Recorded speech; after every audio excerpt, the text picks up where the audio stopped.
Assalamualaikum warahmatullahi wabarakatuh. Perkenalkan, nama saya Sally Monica dari Diploma 3 Keperawatan Bengkulu kelas 1A. Di sini saya akan membahas materi tentang sistem reproduksi wanita. Apa ada yang tahu sistem reproduksi wanita? Kalau belum, mari simak penjelasan saya berikut ini. Di sini kita dapat melihat gambar sistem reproduksi wanita. Pertama-tama saya akan menjelaskan tentang organ reproduksi wanita. Organ reproduksi wanita terdiri dari organ reproduksi dalam dan organ reproduksi luar. Organ reproduksi dalam itu yang dimaksud organ reproduksi terdiri dari ovarium dan saluran reproduksi atau saluran kelamin.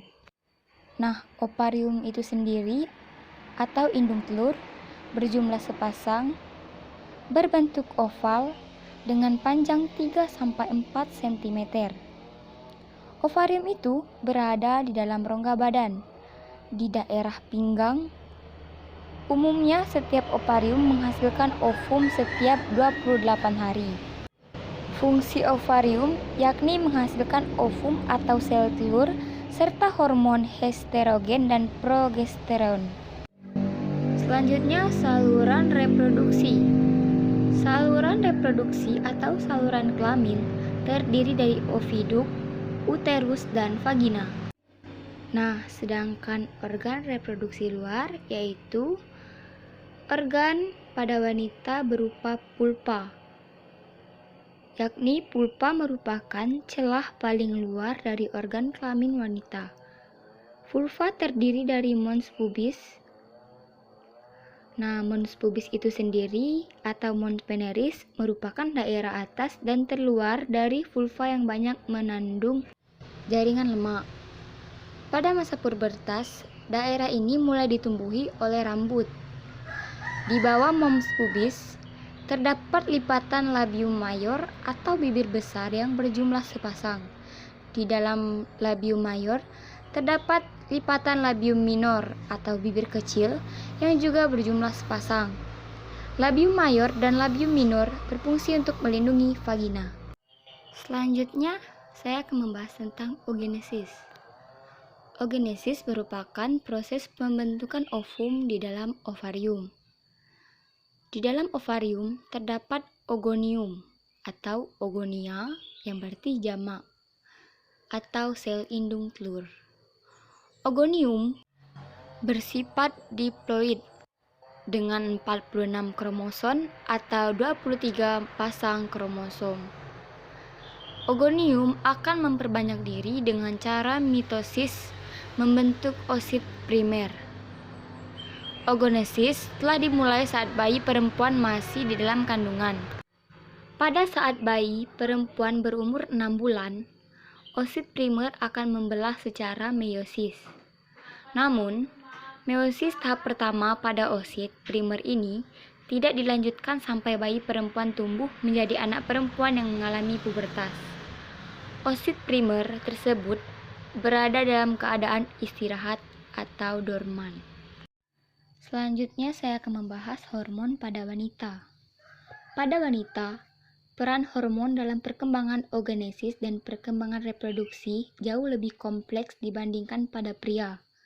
Salah satu peran hormon pada wanita dalam proses reproduksi adalah dalam siklus menstruasi. Siklus menstruasi atau haid adalah pendarahan secara periodik dan siklik dari uterus yang disertai pelepasan endometrium. Menstruasi terjadi jika ovum tidak dibuahi oleh sperma. Siklus menstruasi sekitar 28 hari. Pelepasan ovum yang berupa oosit sekunder dari ovarium disebut ovulasi, yang berkaitan dengan adanya kerjasama antara hipotalamus dan ovarium. Hasil kerjasama tersebut akan memacu pengeluaran hormon-hormon yang mempengaruhi mekanisme siklus menstruasi. Yang pertama ada fase praovulasi. Pada fase praovulasi atau akhir siklus menstruasi, hipotalamus mengeluarkan hormon gonadotropin. Gonadotropin merangsang hipofisis untuk mengeluarkan FSH. Yang kedua, fase ovulasi. Pada saat mendekati fase ovulasi atau mendekati hari ke-14, terjadi perubahan produksi hormon. Peningkatan kadar estrogen selama fase praovulasi menyebabkan reaksi umpan balik negatif atau hambatan terhadap pelepasan FSH lebih lanjut dari hipofisis. Yang terakhir, fase pasca ovulasi. Pada fase pasca ovulasi, folikel degraf yang ditinggalkan oleh oosit sekunder karena pengaruh LH dan FSH akan berkerut dan berubah jadi corpus luteum. Selanjutnya saya akan membahas tentang fertilasi atau pembuahan. Fertilasi atau pembuahan terjadi saat oosit sekunder yang mengandung ovum dibuahi oleh sperma. Fertilasi umumnya terjadi segera setelah oosit sekunder memasuki ovidum. Namun, sebelum sperma dapat memasuki oosit sekunder, pertama-tama sperma harus menembus berlapis-lapis sel granulosa yang melekat di sisi luar oosit sekunder yang disebut corona radiata. Kemudian, sperma juga harus menembus lapisan sesudah corona radiata, yaitu zona pellucida. Zona pellucida merupakan lapisan di sebelah dalam corona radiata berupa glikoprotein yang membungkus oosit sekunder. Pada sperma, bagian kromosom mengeluarkan hyaluronidase, yaitu enzim yang dapat melarutkan senyawa hyaluronid pada corona radiata. Yang kedua, akrosin, yaitu protease yang dapat menghancurkan gliprotein pada zona pellucida. Selanjutnya, antifertilizin, yaitu antigen terhadap oosit sekunder sehingga sperma dapat melekat pada oosit sekunder. Oosit sekunder juga mengeluarkan senyawa tertentu, yaitu fertilizin yang tersusun dari glikoprotein dengan fungsi mengaktifkan sperma agar bergerak lebih cepat, menarik sperma secara kemotaksis positif, dan mengumpulkan sperma di sekeliling oosit sekunder. Selanjutnya, gestasi atau kehamilan. Zigot akan ditanam atau diimplantasikan pada endometrium uterus. Dalam perjalanannya ke uterus, zigot membelah secara mitosis berkali-kali. Hasil pembelahan tersebut berupa sekelompok sel yang sama besarnya, dengan bentuk seperti buah arbei yang disebut tahap morula. Morula akan terus membelah sampai terbentuk blastosis. Tahap ini disebut blastula, dengan rongga di dalamnya yang disebut blastocoe atau blastosol. Blastosit terdiri dari sel-sel bagian luar dan sel-sel bagian dalam. Sel-sel bagian luar atau blastosit. Sel-sel bagian luar blastosit merupakan sel-sel trofoblast yang akan membantu implantasi blastosit pada uterus. Sel tertonjolan-tonjolan ke arah endometrium yang berfungsi sebagai kait. Sel-sel trofoblast juga mengekskresikan enzim proteolitik yang berfungsi untuk mencerna serta mencairkan sel-sel endometrium. Setelah itu, succus vitellinus.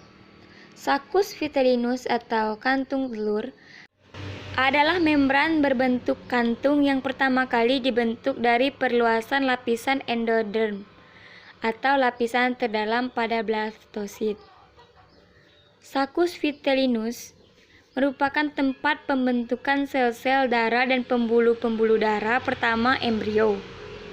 Succus vitellinus berinteraksi dengan trofoblast membentuk korion. Selanjutnya, persalinan. Persalinan merupakan proses kelahiran bayi. Pada persalinan, uterus secara perlahan menjadi lebih peka sampai akhirnya berkontraksi secara berkala hingga bayi dilahirkan.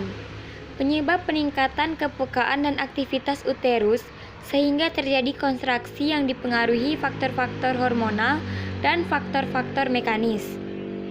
Hormon-hormon yang berpengaruh terhadap kontraksi uterus yaitu estrogen, oksitosin, prostaglandin, dan relaksin. Yang pertama, saya akan membahas estrogen.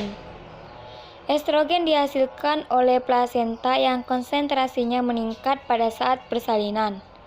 Estrogen berfungsi untuk kontraksi uterus. Kedua, oksitosin. Oksitosin dihasilkan oleh hipofisis, ibu dan janin. Oksitosin berfungsi untuk kontraksi uterus. Yang ketiga, prostaglandin. Prostaglandin dihasilkan oleh membran pada janin. Prostaglandin berfungsi untuk meningkatkan intensitas kontraksi uterus. Yang terakhir, relaksin. Relaksin dihasilkan oleh corpus luteum pada ovarium dan plasenta.